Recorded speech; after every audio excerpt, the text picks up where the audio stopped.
Okay, welcome back to Tunes Brothers. Scotty G, Darren, Louie, Down Under Dave. What's up, guys?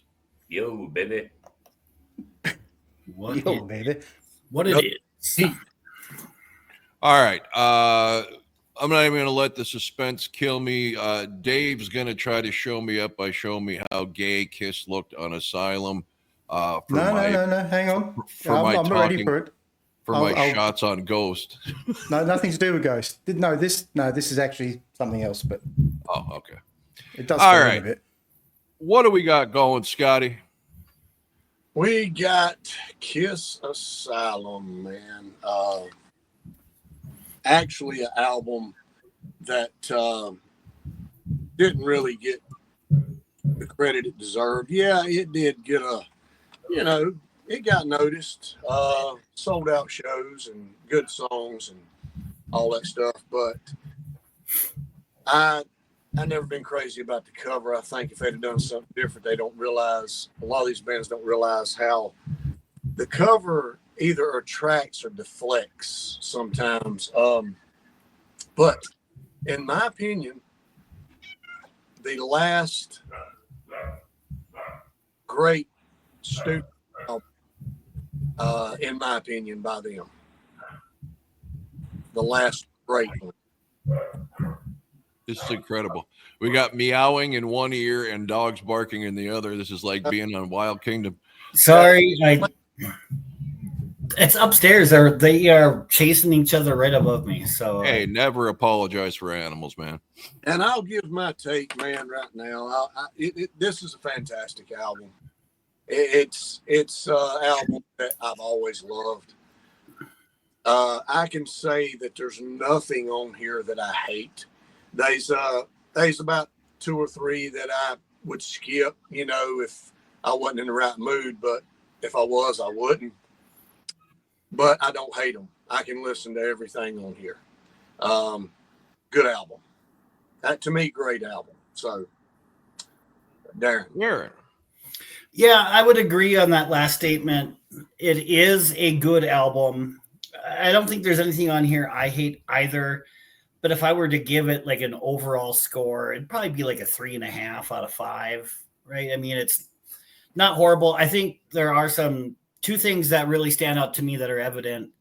The first one being, again, Gene's absenteeism, being more focused on bands like Black and Blue and Keel, bands that he was producing at the time, and his lackluster Hollywood career.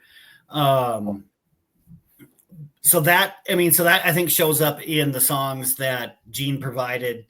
But then one thing that I think really saves some of those songs is the official edition of Bruce Kulick.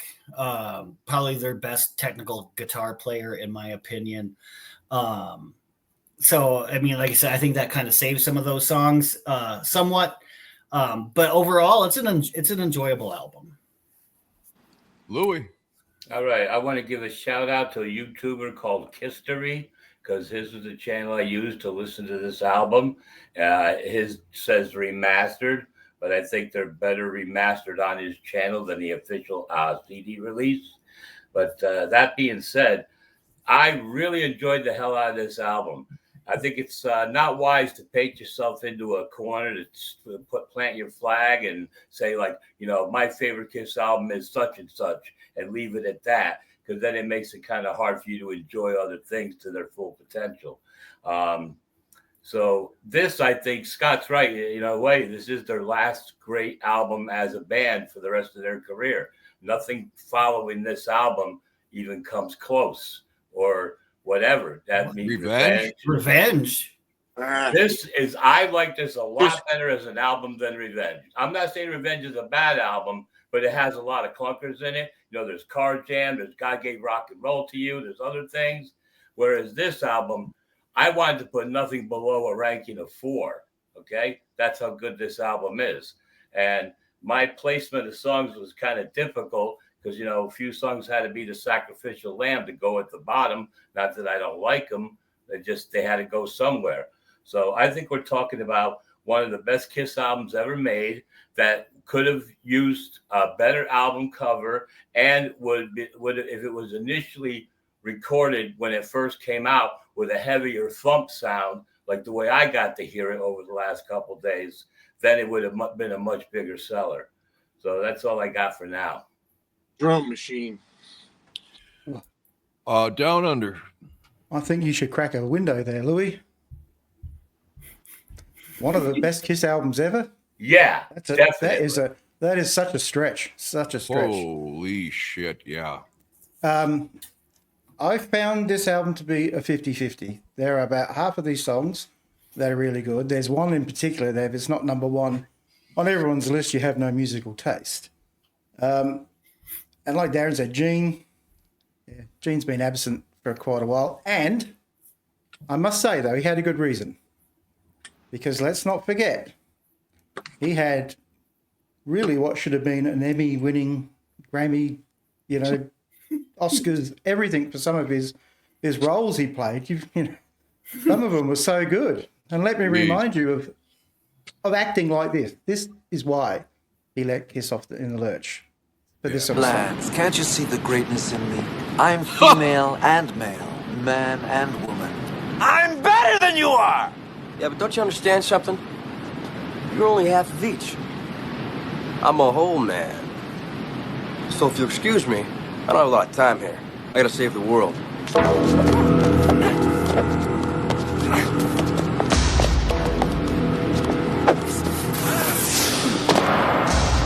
So fast, little boy. Oh!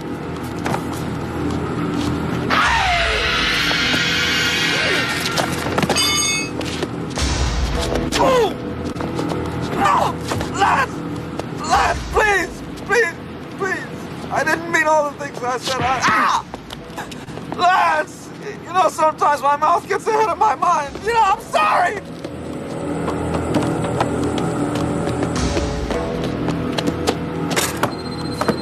Deprogram it, please.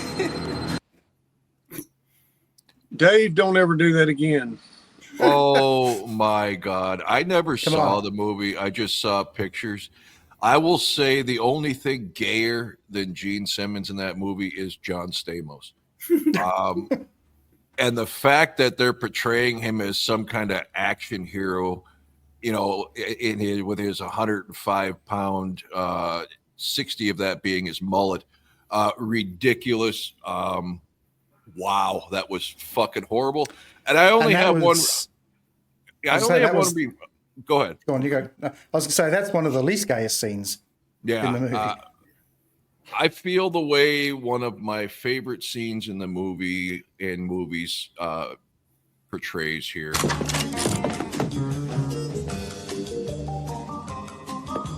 Jesus Christ, what the fuck is going on here? Your parents are on the way up here, and I am not taking responsibility for this mess. Check under the mattress. For what? For the body. Can't you smell it? It's your feet.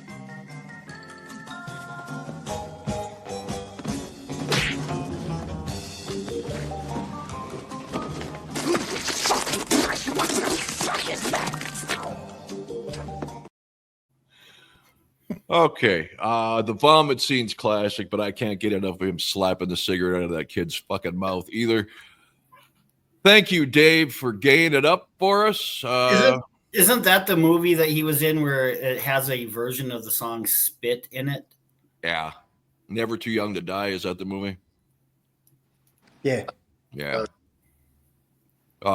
Just a public service announcement. Other than Trick or Treat, never watch a movie Gene Simmons was acting in. Absolutely. Oh, you call it acting? In Trick or Treat, yes. Oh, okay. Not this one. No, God, no. Okay, so my take on the album. I was with most of you with the negativity on the cover most of my life until today. When I pulled the album up on YouTube Music, the backdrop of the entire YouTube Music player is black. And then a big portion of that is the album, which is black with the popping. It looked badass up on a black fucking background. Other than that, I wouldn't say 50-50. I'd say 70-30. I think Gene has got one amazing song, one good song, and two shitters. But to say it's one of Kiss's best albums ever is beyond ridiculous. It wouldn't even crack top 10 for me. The songs I do love on here are definitely top 10 Kiss catalog, but the album as a whole, I thoroughly disagree with Louis. So with that, Scotty's going to get us started here on his track 10. I never said it was one of their greatest albums. I just thought it's the last great album they done. That's my opinion. Now, look, I got nothing against Revenge. I like some of Hot in the Shade. I like some of Crazy Nights. But if I had to match this up against Revenge, this is going to win. I mean, so that's the way I look at it. Yeah. Okay. Well, just to touch on that real quick, Scott. To Louis' argument, you got Car Jam, you got God Gave Rock. First of all, you're assuming that people don't like the song God Gave Rock and Roll to you, and which you are assuming absolutely incorrect. It is a massively popular song, not only by Kiss fans, but just general people. It's why it's on the radio all the time. So you can think that's a weaker track, but I would say Secretly Cruel, and a couple of these tracks, Any Way You Slice It, Love's a Deadly Weapon. God Gave Rock and Roll to You fucking mops the floor with stuff like that. I'll give you Car Jam. I don't find any album has a place for a solo, but if I give you those two songs and even the ballad, because I know you hate ballads, even though every time I look at you is incredible, that's 3 for 3. Because I could say Secretly Cruel, Any Way You Slice It, Love's a Deadly Weapon shouldn't be on this album.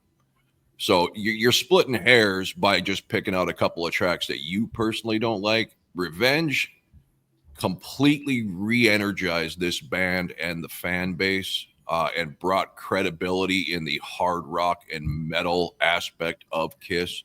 And I would argue I Just Wanna, Unholy, some of these fucking songs are top 20 Kiss songs of all time. So yeah, yes, Asylum was a great album. Crazy Nights, not so much. It was a good album. Hot in the Shade, probably the least favorite of mine through the non-makeup period. But Revenge, well overrated, please. Revenge beats this album every day of the week. No fucking way. But anyway, let's have a vote. Yeah, we'd have to get everybody else to vote too. All the Heart of Chrome. I mean, Jesus, Thou Shall Not. Wow. Paralyzed. I mean, my God, that's like the heaviest fucking album they ever did. There's 4 songs on there that are fucking kick ass that I really love. But what is a heavier Kiss album to you, Scott? And if you say the first one, I'm going to come unglued. It's heavier. Fucking Creature Night is heavier. I'll give you Creatures. Creatures and Lick It Up. Creatures and Lick It Up. Animalize is heavier. No. Yes. It is. No. It's heavier. No. Yeah. All right. But anyway, we'll get into that another time. But number 10 for me, this ain't never been my favorite song on here. This is Kiss dabbling with speed metal in, like Gimme More on Lick It Up. It's I'm Alive. It's not bad, though. I mean, I even liked Gimme More better than I ever had that last time around. It's heavy. I just think Kiss was dabbling with that, man, on several albums. A couple times on this one. I just think the wrong songs for doing that they done. They should have, if they'd come up with some better chorus. It's the chorus most of the time in these, it gets me. But anyway, it's not horrible. I can listen to it. But that's my least favorite on here at this point in time. Darren. All right. Coming in at number 10 for me is the song Secretly Cruel. This definitely feels like a filler track to me. Uninspired lyrics, forgettable melody. Bruce does add, his solo does add some flair to it, but the song just lacks the punch that you would expect from Simmons. Yeah, and also I think it's kind of another one note in here. I think it's a weaker echo of Murder in High Heels, which I'm not a big fan of either. So that's why I have it at number 10, Secretly Cruel. Okay, Louis, let me guess. Every Paul song's number 10? Yeah, every Paul song is number 10. So let's just do 10, then we'll jump to 5 next. This was, like I said, it was really hard for me. I said, maybe the fact that I listened to it in a better format than it's ever been before, giving it a heavier sound like it should have, had definitely influenced my choices. And as far as Revenge goes, Revenge is a mixed bag. Great, good, bad, in the middle, everything else. But nothing is bad on this album. Nothing. Absolutely nothing is bad on this album. And even I don't give a shit about that clip you play with Gene Simmons. That has nothing to do with this album. You know, I think what he did on this album is really good stuff, very melodic, great choir and everything else. So, but I had to pick a song for number 10, and I put Radar for Love for number 10, probably because of the chorus, Radar, Radar, you know, that kind of thing. So that's it for that. They said you don't really think they're doing that with their voice, do you? I don't have the instruments to make that noise. Okay, Radar. That better for you? No, I'm just saying you don't think they performed it on the album with their voice. So you were No, I was doing it with my voice because I don't have musical instruments. Gotcha. Okay. Dave, Sanity, please. Well, I'm happy to say at least he didn't put the song I thought he might put there. What, Tears Are Falling? That's Because I may have walked out. That's I may have walked out. Anybody puts Tears Are Falling number 10 is off the show. Well, everyone's lucky. Oh, everyone's all right so far. I haven't got it there. So number 10 for me is Love's a Deadly Weapon. I've just got another unimaginative Gene song. Bruce sounds great, but that's about it. Correct. All right. So for me, Love's a Deadly Weapon.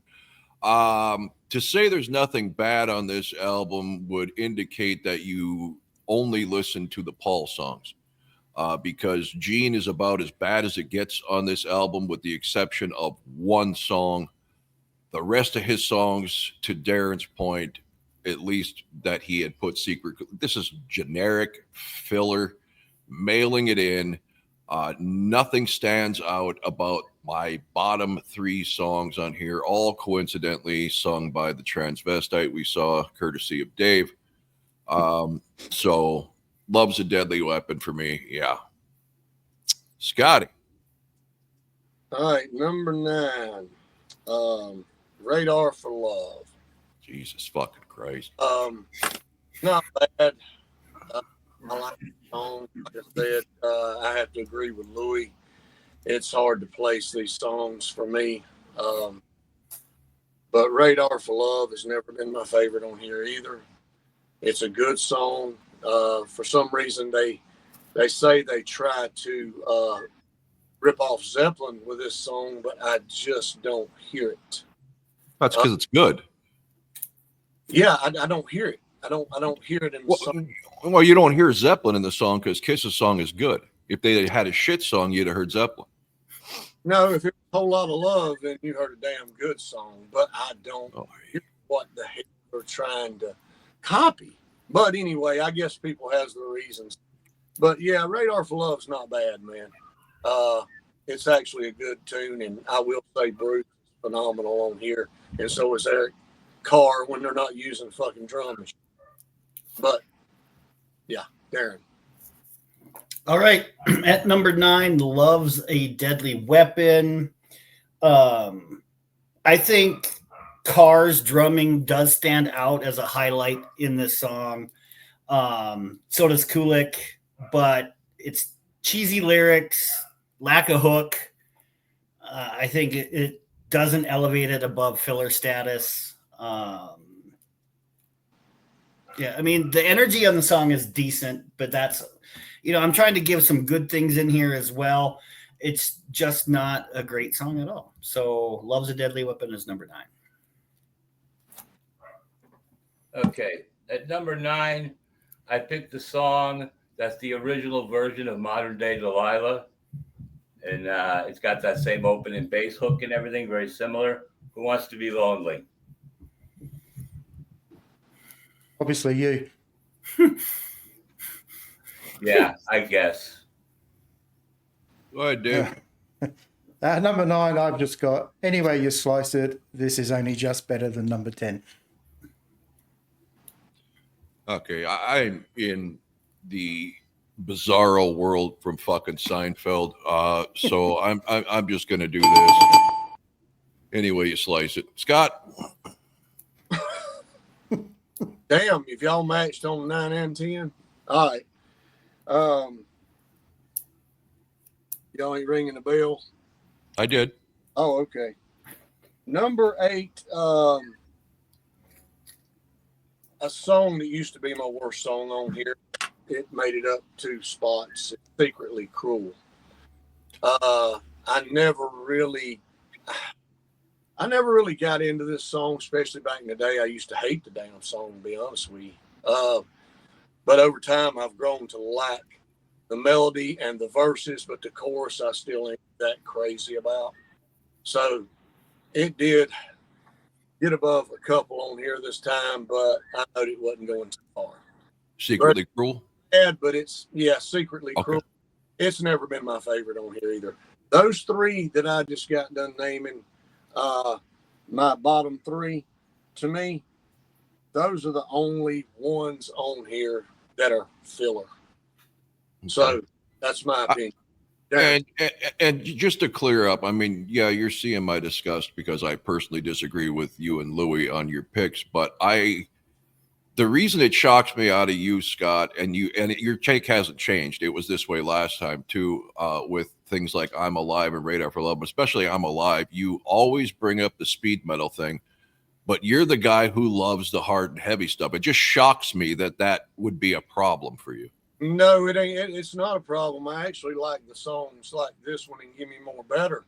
Now, I just don't like how they do the choruses in them. Gotcha. Rest of them's fine. Gotcha. Okay. Just clarifying. Double bass, man. The Bruce, I mean, they're really rocking fuck out. Fucking Bruce is unbelievable on this entire album. Yes, fucking he is, man. He's phenomenal on this album.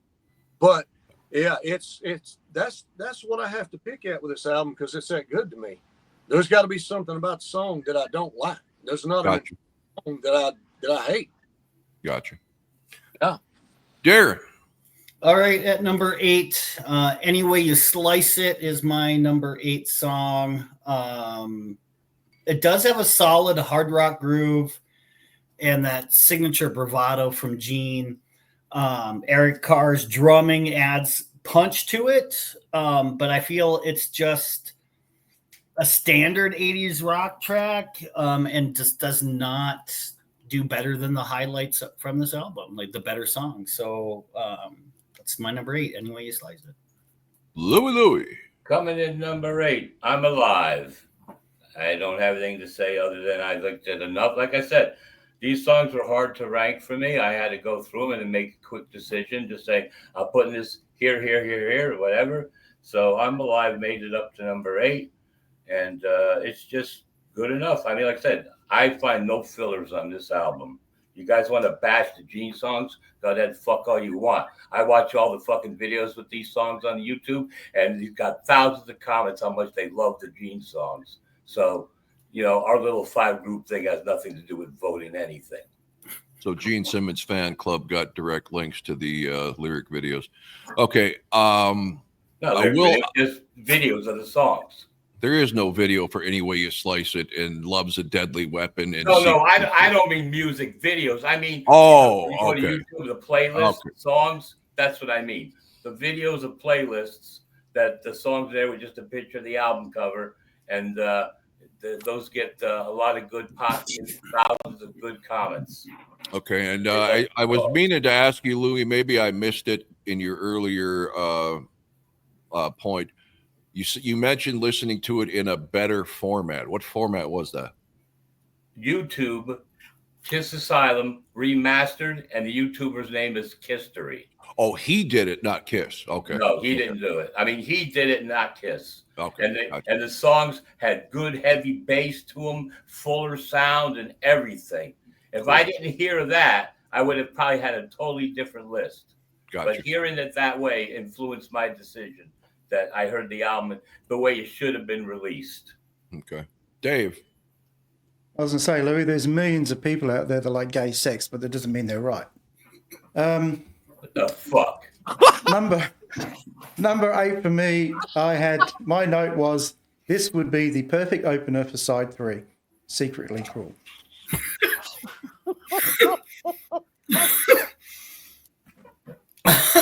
Okay. That was a match with Darren, right? No. Yes. No, Scotty. No, Scott. Scott. It's a match with Scotty. I agree with Scott. And 3 of us are going to agree on Secretly Cruel at number 8. I've said all I can say without making Lou mad, just like when I dog on Ace. Apparently, the only member that's safe to bag on around Louis is Paul Stanley. So, Scotty, number 7. Number 7, Slevin. Okay. The rest of these songs, now, just because I said these last 3 songs I would consider filler, that's my opinion. The rest of these songs are in no way, shape, form filler to me at all. So that's coming from me. But anyway, number 7 is, somebody done touched on this one. I think I've heard this. Who Wants to Be Lonely? Louis. Okay. And another song that I love.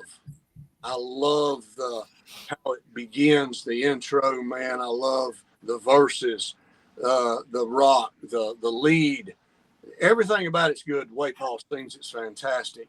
It's just the chorus. Again, it's not as bad as the other ones, but it's a little bit better. That's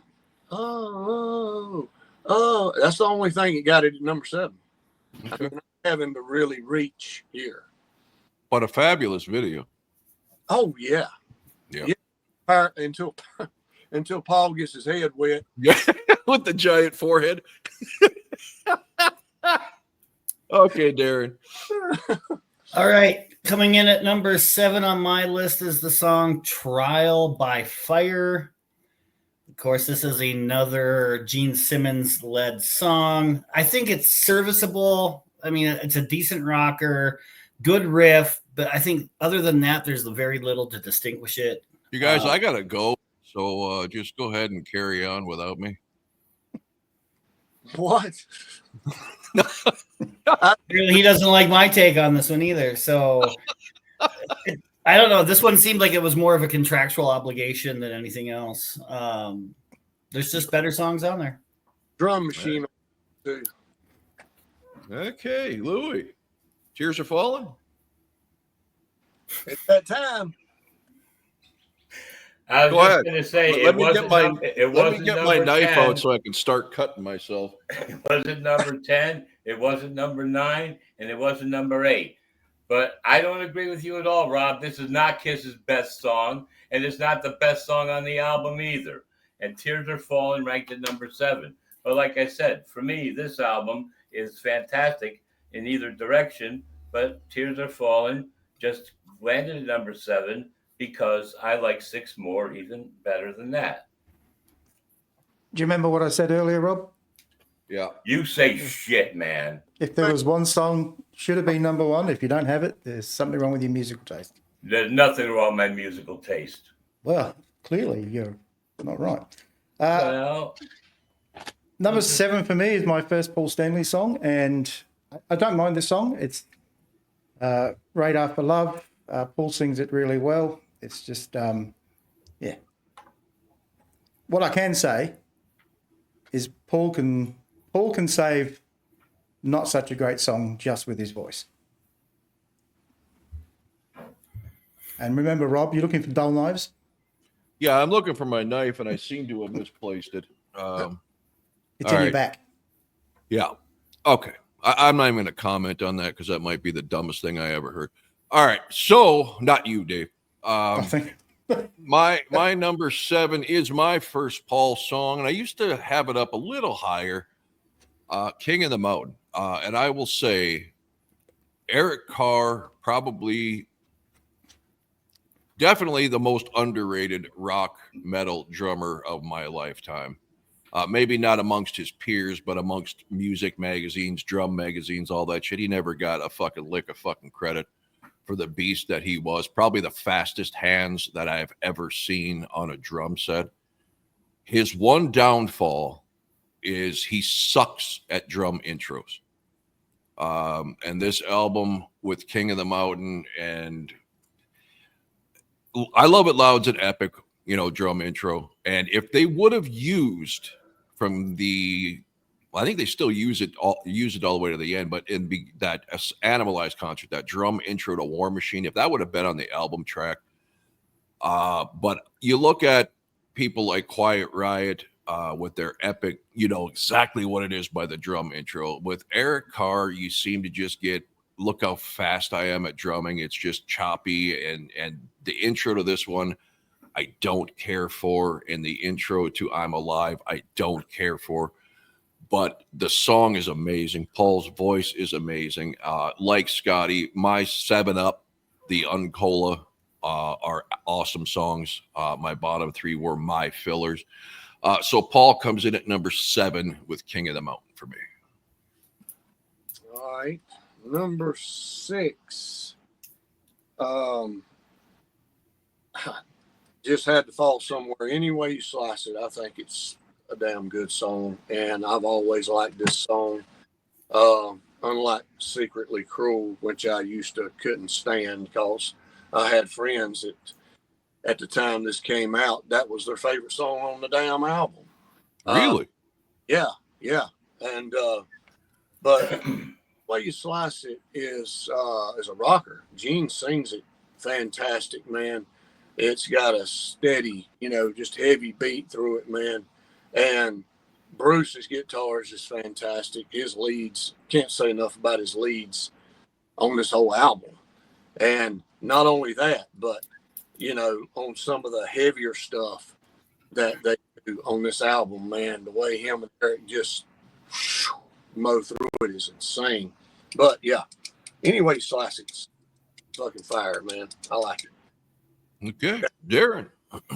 At number 6, it's my first Paul song. That's Radar for Love. I think it's a very good track. Very riff driven. I mean, Kulik again stands out on this album, on this song and album in general. Paul does a great job. Very straightforward hard rock vibe, makes it very enjoyable. But I just don't think it has the hooks to rank it any higher. Like I said, I really enjoy that song, but I think, like I said, there are songs that are just a little bit better to make that one number 6, Radar for Love. Number 6 to Lou. Okay, number 6. This is a song I never cared for throughout most of the year since the album was released. But I did a thing for myself earlier last year, whatever, is to bring up the bass and dial back the treble, and the song got better. And when I listened to this on that channel on YouTube, it had all the elements I wanted. Diminish the treble, increase the bass, it punches hard. King of the Mountain has become one of my all-time favorites. Yeah, treble seems to be an ongoing problem with a lot of albums in the 80s. They really tried to, I think, monopolize on that CD crispness, and they lost a lot of low-end thickness to it. But Dave. Do you think maybe, too, a lot of people started listening to music in their cars in the 80s as well? So, shittier systems, yeah. Yeah, couldn't really handle the bass, so it was probably better that way. Could be. Did you guys ever do like your top 10 KISS songs? I don't think we did. We did our top 10 Gene and top 10 Paul and Ace and stuff, but be an interesting. Yeah, that would be difficult, but it'd be an interesting one. I would need a month to fucking prepare for that. Yeah, you can just say, right, 4 weeks' time, we're going to give our top 10 KISS songs of all time. I need about 20. God damn. Yeah, I mean, they got 20 albums, 22 albums, whatever, 20 albums, roughly 9 to 10 track. I mean, look at that, 200 songs or something. I mean, wow. That's the thing that makes it difficult, and that's what And makes then it fun, is are the you fact- gonna put the solos in? Are you gonna put No. the what about the extra tracks on albums like Smashes and Killers? Yeah, because they were studio released songs from Kiss. So Wow, I don't count the solo albums because they weren't a it's not. project. It's not. Yeah, it's for not Kiss. Yeah, Yeah. Got you. Uh, Well, that's definitely something that would make me pull my hair out. yeah, like I said, also our top 10 albums of all time. Yeah, I already put mine together, and this is what's left. The top 10 albums of all time, I would love to do, because that could be anybody's personal favorite genres. It doesn't have to pertain to one thing. That would be fun. Yeah. It would be difficult, but it would be fun. Very I reckon Louis'd have a couple of Mozarts and Beethovens in there, Should. and Barbra Street quartets, and Look, yeah. I like those guys, their music, and their, they did that music like 200 years ago. It's Yep. so much superior to anything, unless you're talking about John Williams doing Superman soundtrack or something. Those guys, Yeah, you put listen to the music that is like so ahead of its time. Oh, and so gifted technically. I mean, the best guitar virtuosos in the world will try doing that stuff on the guitar, and they'll tell you it's fucking insanely difficult. Don't forget, Lewis would also have Boxcar Willie and Zamfir on his top 10 album. Oh, I've got that one. Have you got that one too, Louis? No Anyway, Boxcar, Louis- no Zamfir, none of that stuff. Louis taking us off track again, so Yeah. Okay, Dave. Sorry. yeah. Number 6 for me is I'm Alive. A bit like you, Rob. I don't like the drum intro, but I like it when the guitar kicks in, and to me, it's just got a great pace all the way through it. So I'm Alive, number 6. And if you've seen, there's a reaction video out there by somebody who's a vocal trainer or something, and they put a list of Paul sung notes that shouldn't be humanly possible. And I didn't even know it all these years until I saw it. But when that guitar kicks in and I'm Alive, that Paul's singing along with it in a note that's supposed to be impossible for humans to hit. 2 fingers up his ass, and he got it. Yeah. Okay, so number 6, I got Paul again, Radar for Love. I used to like this a lot less, but I love that fucking breakdown. I wish there'd be a little bit better, less repetitive chorus, but otherwise, I think it's a great fucking song. That breakdown is fucking fantastic. Fucking insane. Yeah, I will give that song credit for that. I mean, Yeah. Literally. Yeah. Number 5 for me is King of the Mountain. This used to be a lot higher for me too. Back in the day, especially, man, this was always one of my favorites on this album. And it still is. That's how difficult this album was to do. The drum intro, I guess I've gotten so used to it over time, doesn't really bother me that bad, but I can't sit here and wholeheartedly blame Eric Carr for it, because ultimately it's their decision whether it winds up on here or not. I don't know why they did that either.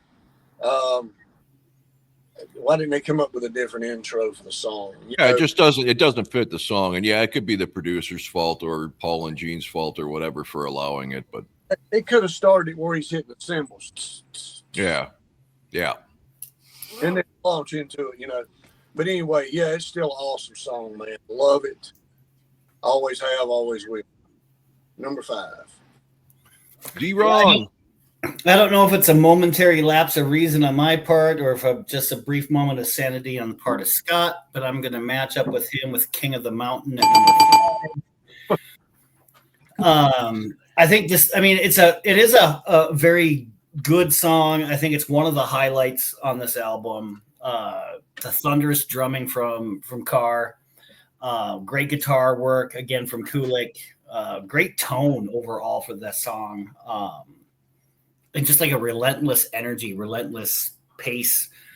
I think it's great, but it's only good enough to come in at number 5. Lewis. Number 5. I've always liked this song, even in its original format, because it does deliver a nice heavy bass sound, great fun lyrics, all around good, having a good time with the lady song. Oh, all night is my number 5. Dave. Number 5 for me was difficult because I didn't want to put it this low because I really like the song, but yeah, so I don't really have a reason why it's at number 5. But Who Wants to Be Lonely is my number 5. Paul just sings great verses the way he sings them, but yeah, ultimately it fell at number 5, which surprises me.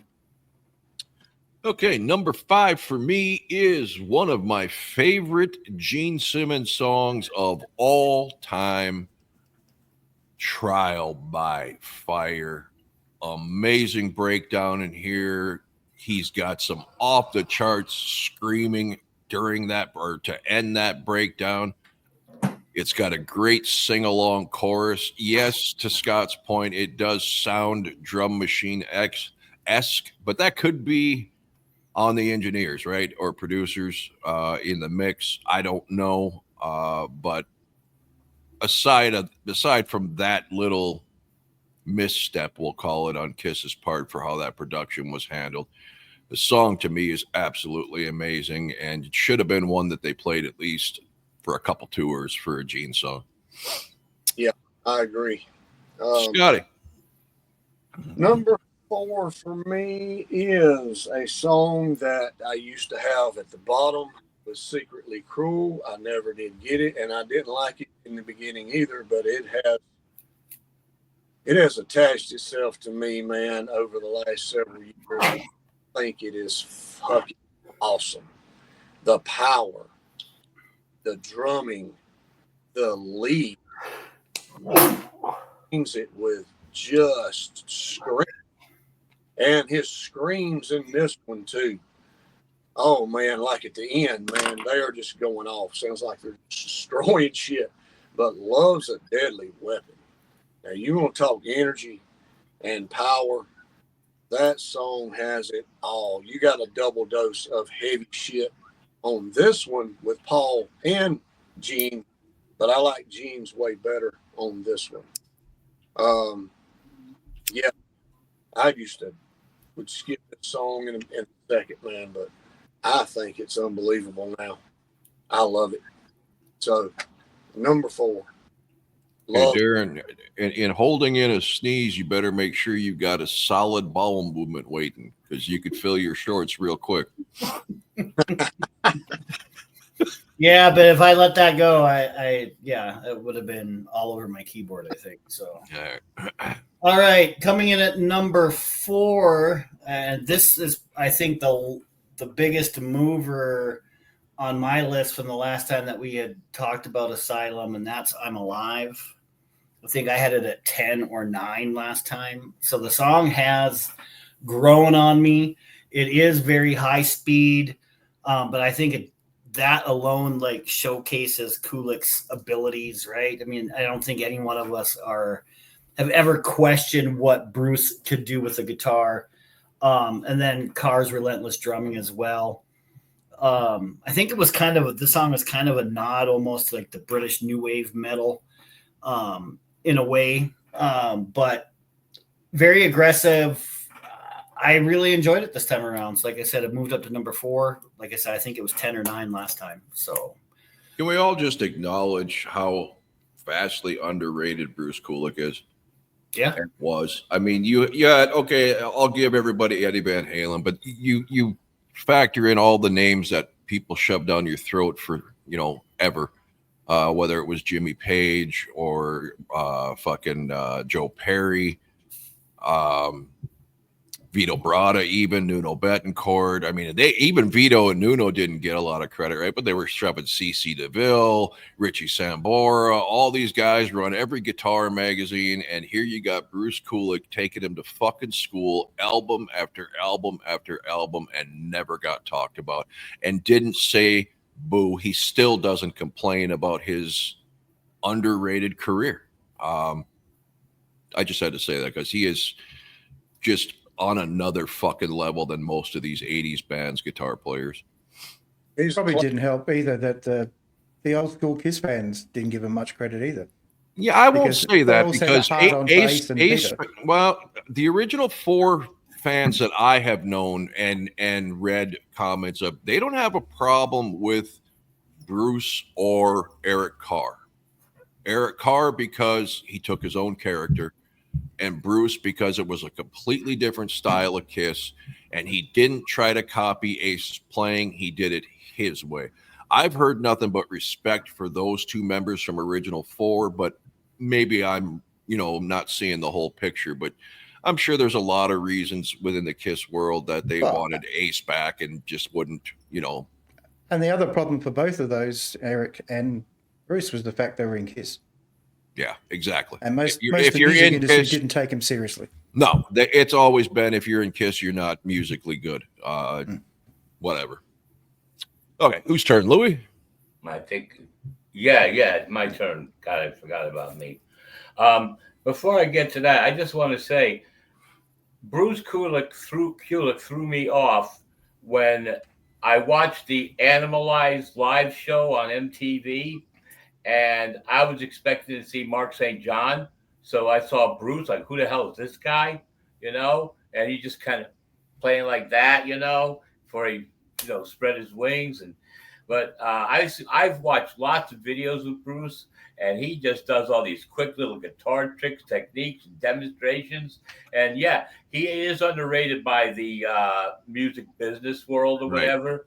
But I don't think that anybody that knows Bruce and the way he guitars, they put him way up to the top of the list, if not in the top 3 or something like that.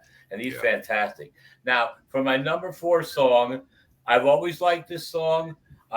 This is the kind of song for me is the louder you can hear it, the more you enjoy it, because it just gets so fun to listen to that it can't be loud enough. But if you're lucky to find some way to listen to it really loud, it becomes more enjoyable. And that's any way you slice it.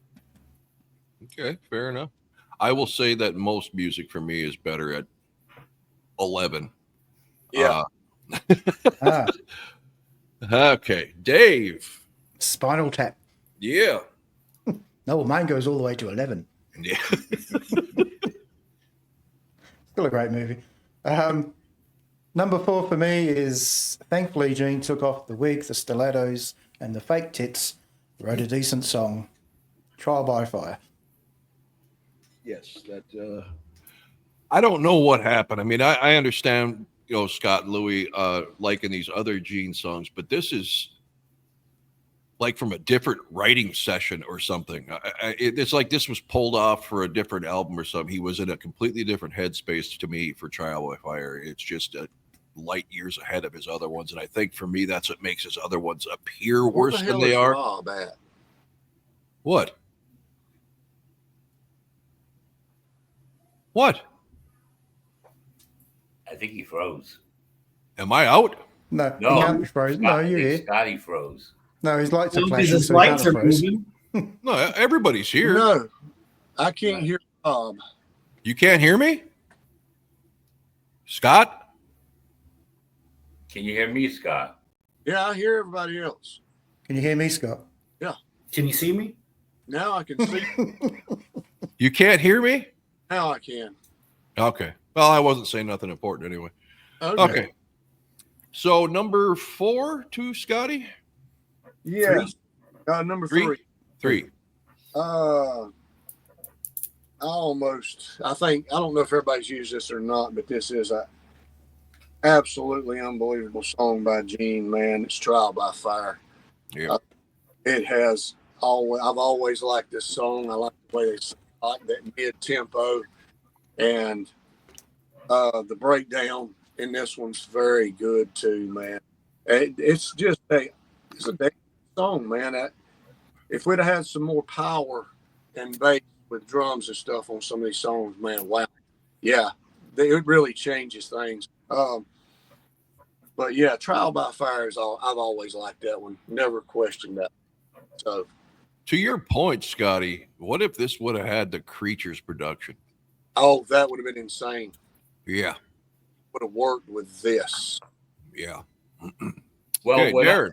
Okay. Go, Louis. Go ahead, Louis. All right. Well, like I can't emphasize unless you guys go on YouTube and look for it. Just KISS Asylum pops up remastered KISStory. Listen to that. That sounds like it has the Creatures production to it. That's why my songs are in the order they're in, which Beautiful. is like nothing should be below number 4. But like I said, he's got to be placed somewhere, and that's all I got to say on that. Okay, Darren.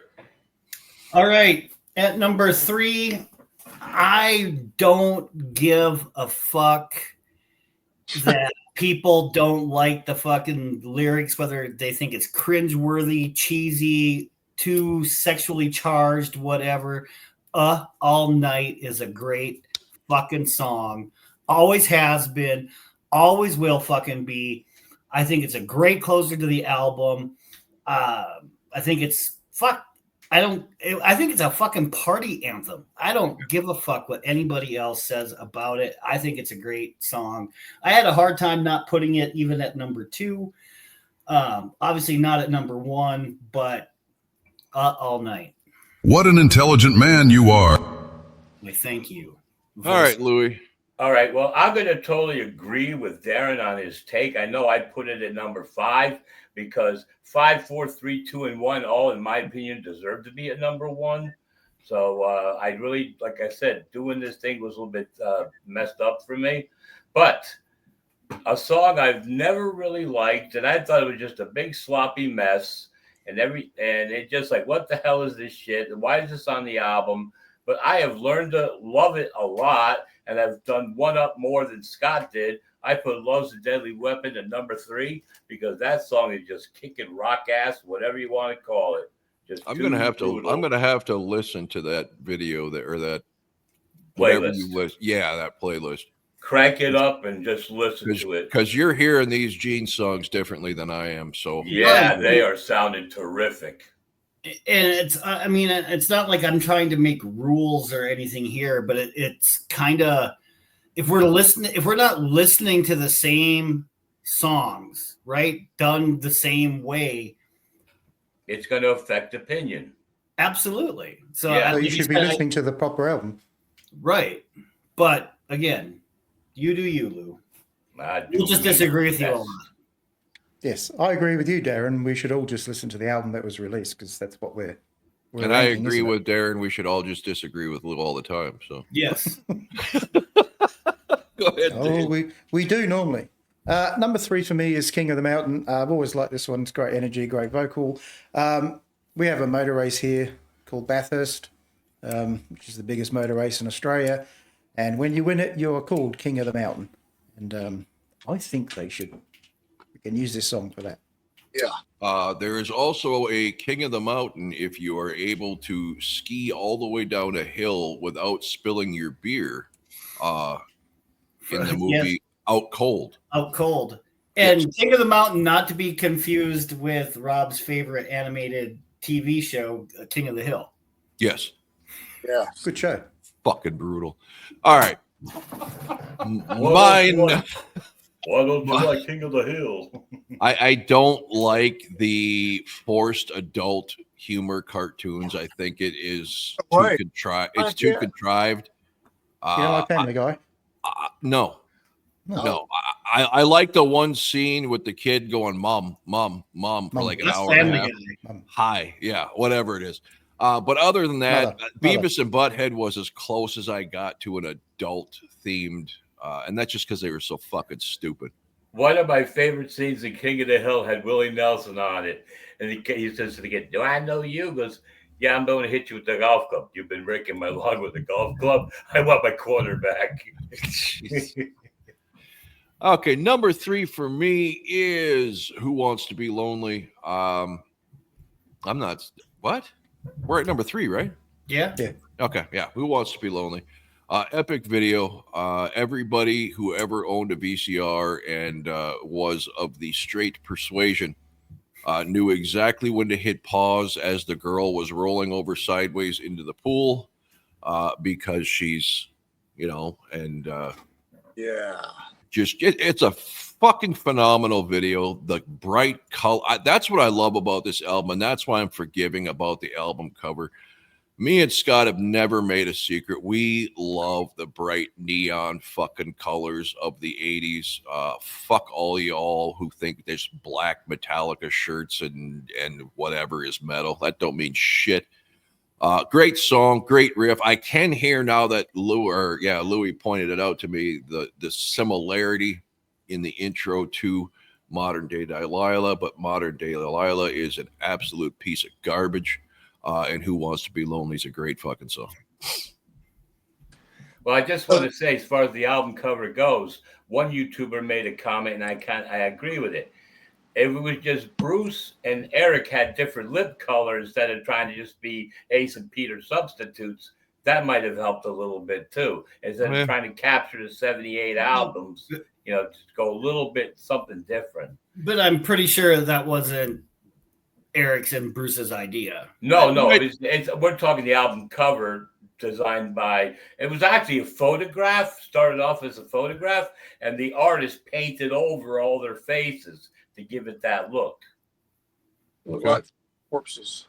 But anyway, number 2, I guess these 2 songs here have always been my favorite on here. There's some things that don't change. And I don't know why I thought maybe it would change this time, but they're that damn good. And they kind of sound like their songs. Half of this album sounds like it's produced differently than the other half. That's just the way I hear it. All Night, man, is freaking heavy. It is, the guitar riff is fucking just rocking, dude. The drums, the way it's delivered, man, the lead, everything is great about this song. Cheesy, I don't give a shit. It's a great song. Always has been a great song, and it is a rocking song. All Night, number 2. Well said. Darren. All right, my number 2 song is the one that Rob mistakenly had at number 3, and that's Who Wants to Be Lonely. This is another song, if I'm not mistaken, that was co-written with Desmond Child, but the Stanley-led vocals are damn good. I think that has touches of both anthemic rock as well as power ballad elements, but the video was kick-ass, like Rob said. I just think it's obviously I think it's one of the better songs on the album. I think it's fantastic, just not good enough to be number 1 though. The reason it was like number 7 for me is because Paul got his head wet in the video. I'm sure he got more than just the head wet. To touch on what Darren just said with Desmond Child, not only, let's be honest here, this guy's responsible for pretty much all the biggest fucking songs in hair metal. But on top of that, the fucker could sing. The greatest duet I've ever heard in my life, Paul Stanley and Desmond Child exchanging lines and verses on Shocker. So if you've been living under a rock and you have not seen the theme song for the movie Shocker, you need to listen to Paul and Desmond change vocals back and forth, man. They're so close. You have to really be fucking paying attention. That's how good Desmond Child's voice is. Go ahead, Louis. Okay, just got to give a little agreement with Scott. This album does initially sound like it's got multi-levels of production because, like I said, All Night sounds fantastic all the time, where King of the Mountain needed the heavier sound put into it to make it sound the way it's supposed to. But number 2 for me is a song which I claim has chorus vocal perfection with the amount of voices used. It's not overly done. And if that song from Animalize, Get All You Can Take, was done to this exact level of vocals, then that song would have been a much more phenomenal song. But it's overkill on that album, and that's Trial by Fire. The vocals on that song are totally amazing. It's a terrific song, and so that's why I put it at number 2. There's just something about that song that just is so pierces into your soul and just makes you feel great. And while you mentioned Get All You Can Take, what fucking difference does it make? One of the greatest fucking line setups. How did you get a bubble with a thumbs up on your screen, Scott? What? Did anybody else just see that? No, I didn't see anything. There was like a fucking soap bubble popped up on Scott's screen with a thumbs up. Well, I'll have to watch the video. I didn't see it. What the fuck was that? I thought Dave was doing something, but he wasn't even on camera. I got ghosts. So, Holy shit. Everybody So needs to rewatch that at about where are we at? The 1 hour and 1 minute mark. okay. I'll look for it. Okay. Maybe I'm losing my fucking mind, but that was Well, probably wild. are. I'll Okay. watch it. I'll watch it from 59 minutes to 105. There you go. All right, That's Dave. all I watch. Okay. What did Louis pick at number 2? Trial by Trial Fire. by Fire. Number 5. Okay. Number 2 for me is the cheesy one, All Night. Let's be honest. If we're all adults, we would have just sung Fuck All Night, and that should have been the name of the song. Right, but they need radio play. Yeah. Did they play this on the radio then? Well, nobody played Kiss on the radio anyway. Right. So they could have just called it Fuck All Night and been done with it. And they could have done the I just want to fuck you too instead of forget you. But But I reckon all the people that called it cheesy, if they'd called it Fuck All Night, no one would have said it. I think the people who called it cheesy were the people who couldn't get laid. So they were just irritated by that constant reminder. Oh, was it 984, 85? That's a good 85, I think, right, Scott? I was on fire. at that time. 85. Yeah. Okay. I was spreading my seed like there was no tomorrow. All right. Let's see. 1985, 73, 712. It was a year and a half away. Okay. You were spreading your seed all over your bed Yes. with your hand. Yes. Okay. So number 2 for me, and for the first time in my life, I had a battle. Because initially, when I listened to these 2 songs, All Night, won. And I immediately thought it's got to be My Mood, because we are talking since 1985. My favorite Kiss song of all time has been Tears Are Falling. It's not even close. Today, All Night sounded better. So I listened to both back to back over and over and over, and it is literally 1A and 1B. So I'm going to stick with my loyalty here, and I'm going to put All Night at number 2. Like Scott said, this song is so fucking heavy, and it's not talked about. That fucking intro guitar could crack your fucking ribs. The beat, Eric is just pounding the shit out of them fucking drums. One of the greatest harmonized sing-along choruses and breakdowns in rock history. So All Night is going number 2. So not preempting your top 10 Kiss songs of all time, would this have to be your second favorite Kiss song of all time? At this point, if I were to have to do it today, yeah. Now, I reckon that would cause a controversy in the Sure Kiss it would. Absolutely. And I don't take anything away from I Stole Your Love, Love Gun, all this stuff. That's the hardest thing. I can promise you right now, top 10 Kiss songs will be all Paul Stanley. That's just the way it is for me. I mean, so I'm going to be disrespecting something. So by saying I love these songs so much doesn't mean I don't love I Stole Your Love, Tomorrow and Tonight, and Love Gun and all that stuff too. It's just, man, these 2 songs on this album are so it would be a battle and a half to rank top 4. All Night, Tears Are Falling, Lick It Up, and Heaven's on Fire. For me, that would be like fucking shoving bamboo under my fingertips. Crazy Nights.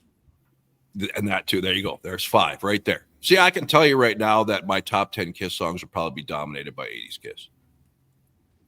but that's me. That was my most influential want to be a musician time, and that's when I strive to be able to sound like Paul. So go ahead, Scott. Yep. Number one. We got to do it. It's going to be interesting.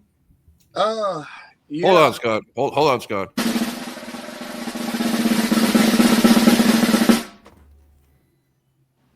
Go. I had a rough time with this one too, man. I damn near put All Night in first place today. I shit you not, man. I mean, it was a struggle, and Tears Are Falling is just that damn good, man. You know, I'm doing the 1A, 1B on it too, man. These two songs here have dominated this album for me over time. I mean, they're that damn good, man. At least this is one album. Kiss got a lot of shit wrong on albums when they release singles and stuff, man, in the past and stuff like that. But not on this fucking album. They did not. They got Correct. it. Correct. The best song to me is Tears Are Falling, but All Night is holding its damn hand, bro. It's tough to separate those two. All right, Darren. All right, my number 10 is the song Secretly Cruel. Excuse me, the number 1 is Secretly Cruel, not number 10. Number 1 was Secretly No. It's obviously Tears Are Falling. It is the biggest hit. It's the album's biggest hit, right? I mean, video was tremendous. Another Desmond Child co-write, but it was a staple on MTV. I remember seeing it. I think it's even more memorable to me than like Detroit Rock City and things and songs like that. I can't find anything wrong with it. I have no idea how Lewis shits on it at number 7. Shame on you, Lewis. No, I feel no shame. I will say this in Louis' defense on part of that discussion, in that Asylum being the last great Kiss album, and I think Scott agrees with him. It's the last fucking album that they had a song that stuck in the set list for the remainder of their career. I mean, Nothing Off Revenge did. Once in a while, they'd put on Holy In. Once in a while, I Just Wanna or Domino, but it was sporadic at best. Tears Are Falling, you could pretty much bank on every show. Psycho Circus stay in every show? Or? No. No. Nope. They took that out for a few years. So I haven't been tracking Lewis's list, so I have no idea what kind of shitter he put at number 1. But let's hear There are it. no shitters on this Secretly album. Cruel or something. This song here, okay, before I say Tears Are Falling, I love the way it intros, bum, bum, bum, bum, bum, whatever. Bah, bah. But then when he gets to the singing, it's a little bit lackluster. His voice is terrific, but it's, you know, it just kind of weakens or whatever. And in the video, you got the glory of watching Paul Stanley piss in the corner, you know, so all that. But I like this song for this go round to be placed at number 1 because it's got a beautiful melodic flow to it. The guitars and everything going, the singing, you know, all the good stuff. It's even kind of a throwback to 70s style Kiss and everything else. And that's why I love it so much. Secretly Cruel. I love the hell out of that song. I was right. That's a lot of people think that too, man. I don't hear it, but I've heard people say that. Well, you know, you kind of like think about like Ladies' Room, Christine 16, something like that. It kind of fits in that kind of category, you know. But like I said, you know, I'm not hard. I've not planted my flag hard on where I place these songs because I think the album is that good that the songs can constantly be rearranged. That's all I got to say. Your favorite song? In any of those rearrangements, would Tears Are Falling be number 1? No. Maybe you can't say that statement about how any of these you have planted a flag firmly on some of them. Okay, let's say I placed a loose flag in soft sand. Okay, but like I said, right now I'm saying Tears Are Falling would never be number 1. Maybe next year I would make it number 1. I don't know. No. You know, But like I said, for this go around, Secretly Cruel became my #1 song for the first time ever I've listened to this album. And if Paul Stanley ever watches this podcast, yes, we do have someone straight out of the loony bin on our panel. I don't think he's out of the loony bin. I mean, look at, I think he's in the shitter at the loony bin. Okay, Dave. Well, it's hard to follow that, really, isn't it? Because I think that's probably the worst pick for a #1 Kiss song we've done. So, yeah. So, obviously, #1, as I said at the beginning, if you didn't have this song at #1, you have no taste. Tears Are Falling. Correct. Epic song. I must admit, when I first saw the film clip, though, I did think, who the fuck's this guy? Because for 4 years, I just kept watching different guitarists appear in the Kiss lineup. But it was like, my God, another one? Because obviously we didn't get no internet, so you didn't know anything until it happened. But Epic song would definitely be in my Kiss top 10 as well. So, Scotty bringing the innards of the artwork sleeve from the CD to us. Yeah. All right. I don't think it's any secret anymore or ever has been. Tears Have Fallen, I have been on record of saying more times than I can count, is the perfect song. There is not one thing I would change about it. There is not one thing about it that I wish I could, have them do. It's perfect. I understand what Louis says when the vocals kick in, it takes it to a different tempo type song. But that's what makes this one great, because it picks it right back up in the fucking chorus. Paul's voice is fucking flawless on this song. The solo, the fucking guitar solo from Bruce on this is amazing.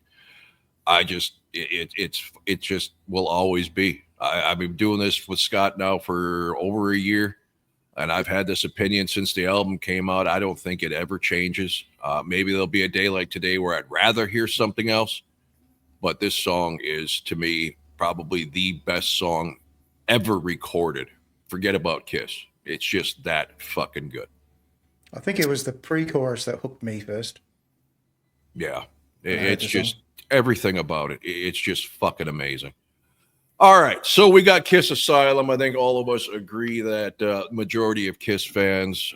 There's the bubble on Scott's screen again. I can see it now. Oh, I saw it just now. Put your thumb up like that again, Scott. You're triggering something on your phone, I bet, that puts a bubble up. Try your other hand. I saw it. It's a white thumb with a circle, and it was like, yeah. Okay, Yeah, it must be AI or something. Yeah, at least I'm not going nuts. So, something on your phone, when you do the thumb, is triggering that little emoji. Yeah, this is an iPhone. Do a masturbation thing. I want to see if something happens. Lewis's face will probably show up on the screen. That was wild. Okay, so there we go. I think we all agree that this is an extremely underrated Kiss album. I wouldn't go as far as saying it's one of their best, but some of us do think that, and that's fine because everybody likes things a little bit differently, but nonetheless, a great fucking album that gets zero respect in the rock community, mostly because of the way they looked on that album and those videos. But fuck you if you can't see through that and listen to the music. Will I get ridiculed if I say Crazy Nights is the best Kiss album, the last best Kiss album? No, because a lot of people actually feel that way. They have the same problem Louis does, the production on Crazy Nights. Same with Unmasked. There's a lot of Kiss albums that would be preferred by a lot of people if they had a heavier mix. They've said so. Well, I see we're getting a Kiss Alive 50 coming out this year. I used to always think for many years that Crazy Nights was better than Asylum, but I've not felt that way in these last couple of years. I think Asylum is superior to Crazy Nights in every fashion. Not every single song track by track. Right. No, I hear it. Overall, all production. I think Crazy Nights gave you the video, the first release, gave you a false impression of what was to come on that album, because after that, the synths are so fucking prevalent in a lot of those songs. Like Turn on the Night's a great song. Reason to Live is a great song, but it's one thing to have synth, but they're in the forefront on the fucking mix. I mean, you can hear them over the guitars, the drums. I think the mix really hurts Crazy If Nights. you're not hearing or can never hear Turn On the Night in an old car stereo system on a cassette where it's super, super loud and that keyboard screams at you, then you're not really, you're not enjoying it. You can't enjoy Turn On the Night unless you've got that going for you. Yeah. So as I said, do you heard the news that the KISS Alive 50 anniversary is coming Oh, cool. as a release? gives a So rat's badass. They're That releasing a album box is, set. why?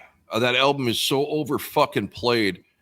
It's unbelievable. And Yeah, what but do it they might do? have other tracks and mixes and things to enjoy. Well, yeah, because when they do live albums, they usually pick 2 or 3 venues and record the whole show and then go through and mix and figure out which ones fit best. So yeah, that might be cool, but Well, Eddie Kramer, I'm so Eddie sick of Kramer's doing it. I'm so Rob. sick of Alive. And it's probably the greatest live album of all time. Don't get me wrong. I'm just Hey. sick of it. Sick of Anyway, it. I said Eddie Kramer's doing it, and he's got hold of all the original tapes. So, should be Okay. interesting. I got news for Rob. Hey guys, time out. Yeah. Yeah. Oh, What are we doing next? well, we got the warning on Saturday. Oh, I would say don't worry about it, Scott. I will let you know within the next day or 2. let me know. I got a jet. Okay, take it easy, man. Hey, Okay. See, mate. good guys, be good, man. Cheers, Okay. Nice working with you, Scott. You mean You have to touch say that. He's the only one who agreed with you. That's why it was nice working with him. Okay, what were you saying? Now, I saw something yesterday that you might not have heard, but our favorite president, for 3 of us at least, Mr. Trump, has talked to Coca-Cola and says, listen, you got to put real sugar back in the Coke and get that Cairo shit out. Well, you just say shit, whatever, and Coke is going to do it. So they're going to put real sugar back into Coca-Cola to make it taste great again. So can I just say something about that? Make My it wife- great again. My wife briefly touched on that, and that's why that Mexican Coke is so popular here and so expensive here, because it's real sugar cane, and it So- does. I have no. I don't know where to find Mexican Coke in my neck of the woods. Walmart. Do you want me to send you a bottle? That's where I get it. So I send you a bottle from You here. have to go to like the Hispanic or the section, and they have it, the bottles in that aisle. And they're glass, and they only come in 4-packs. I'm not I'm happy to big- say that all Australian Coca-Cola is made with cane sugar. Good to know Good. that. Good. Now, I'm not a big soda drinker. I don't like the fact that A&W took the vanilla flavor out of their root beer, because just because it wasn't a genuine or whatever the word used vanilla, they just could have changed it to imitation vanilla name or whatever they were using and kept it in there. There was no reason to remove the vanilla from A&W root beer. And if anybody wasn't around to have actual, real, legitimate 70s A&W root beer, what you bought when it became marketed in the stores tasted fucking nothing like what you would get in the restaurant. That was the greatest fucking root beer ever. Goddamn right it was. Wasn't popular here. Did you even have an A&W? No. But even root beer itself as a drink wasn't a big thing here. Okay. You know, All right. Well, now that we've covered Kiss and soda, anything else, guys? What is next? Obviously, said. the warning on Saturday. and then eventually Kiss Crazy Nights. Oh, well, why That'll don't we come do that battle with Judas Priest? Excuse me, with Iron Maiden and Metallica? Why don't we don't do that for a live show next Tuesday? Because Rob and I have decided that we're going to cut back on the album battles and just rank albums individually to give them a Oh. bigger showing. And we'll do the battles with just, songs. All right, whatever way you guys want to do That way it. an album gets a full episode and gets the love or hate that it deserves. I mean, I just come on these videos and get insulted by Dave all the time, Hey, Rob insulted you more than I did. Yeah, but yours cut sharper. Yeah, no. 'Cause All right, we'll debate what's next. I'm a dull life. Backstage here. So, Yep. anyway, we do have Warning Hellfest from 2025. There better be some piano stuff. I've got it covered, Louis. It's all right. Thank you. Okay. And maybe some piano stuff. Since Louis is beyond obsessed with piano recitals, we will probably put some of that in as well. And until next time, thanks for watching.